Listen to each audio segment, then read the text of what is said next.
Hi, I'm Serge from Serge and the Currents, and these are my band stories.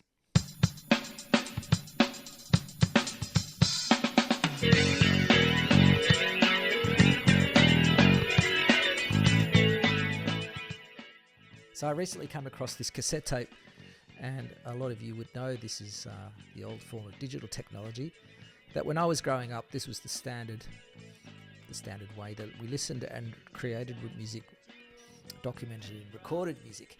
And this is the band demo of my first band, which we formed in the late 80s. This was a high school band, and it just goes much like many other stories of I met my bandmates at school. We were a private Catholic boys' school, and the reason why I'm bringing this story up in particular is because the bass player in my new band, Christian, was from that band,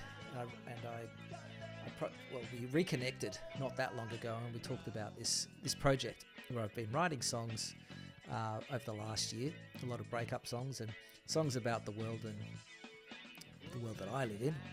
And I brought him into my new band, which is, as I've named the channel, Serge and the Currents. And I just wanted to share a little bit about this music and a few stories around it. So you're actually listening to the music right now from this cassette, which I digitized a little while ago. And basically the way which we met was in the schoolyard, and I was learning guitar from Mr. Wooster, who was my Year 9 guitar teacher, very trendy sort of mod kind of guy. He had the pointy shoes and the flat top, and had a DX7 keyboard, drum machines. It was all this cool stuff that we were just very excited to know about. I was actually doing classical guitar at the time, and a lot of Giuliani studies, and that was my sort of first foray into classical, which is what I ended up studying very seriously, and that's kind of my day job. I teach a lot of classical guitar, and I do classical guitar concerts, amongst other things. But all along this journey of classical music has been songwriting and playing in bands. So I kind of need to have both. They both express different parts of my personality. Anyway, so back to the story of this tape. So I met Christian and Chris in the schoolyard, and they had heard from Mr. Wooster that I was a good player, and they asked me to join. Some say God will help it unwind. Some say sword will rescue me. Got them clipped, we are still not free. Oh, I've lost control of my hand. I've lost control of where I stand. Wise from the heart, weigh me down. Got them And our first jam was in Christian's lounge room in Willers Hill, and his dad had this little setup where he used to do Roy Orbison covers upstairs, and we went and jammed up there with a little drum machine, and it was Sultans of Swing was our first sort of jam that we had. And I remember Chris had all the licks down for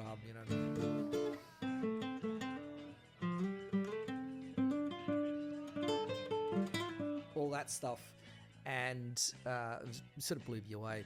I was the rhythm guitarist, so I wasn't sort of going near the lead stuff as yet. And later on, he ended up taking the drums on. He's actually playing drums on this demo that you're listening to at the moment. And by taking on the drums, then I had to become the lead guitarist, which was rather stressful at the time.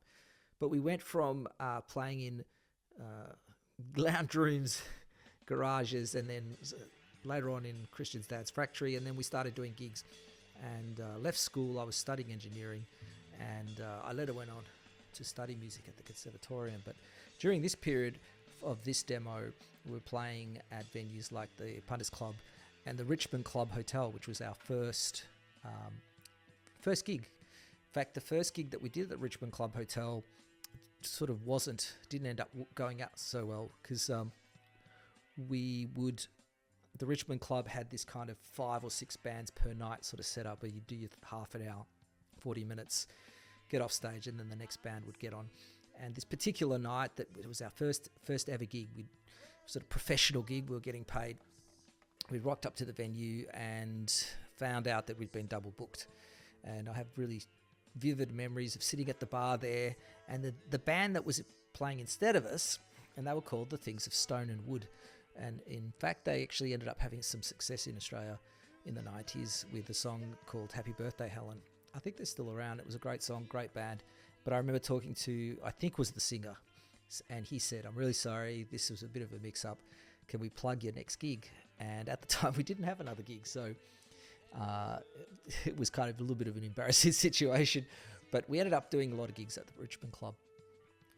So really, this project that I'm doing now, and you'll hear from my music that I'm going to share on this channel, is really pointing to that era and also a little bit before that, you know, because we did learn, and we used to perform a lot of music from, you know, previous bands, the current bands like U2 and The Cure and Crowded House, and a lot of Australian bands, and The Police and Sting and the Beatles, and these were all music that have influenced me, and it still continues to influence me in my writing now.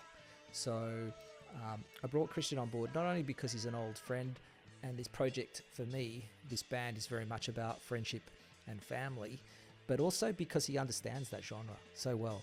And we have a lot of fun creating these songs, like I said, that I'm going to be sharing with you. Anyway, here's a little blast from the past, and I have digitized it, but it's still nice to hang on to the cassette tapes while it lasts. Hope you enjoyed that, and please follow for more stories like this. It'd be great to have you on board. It's very early days for the band, and we're hoping that we can get a little bit of interest from people who are interested in this style of music. Not so much what you're listening to now. It's a little more current than that, but there's some elements of that in there. All right, see you next time.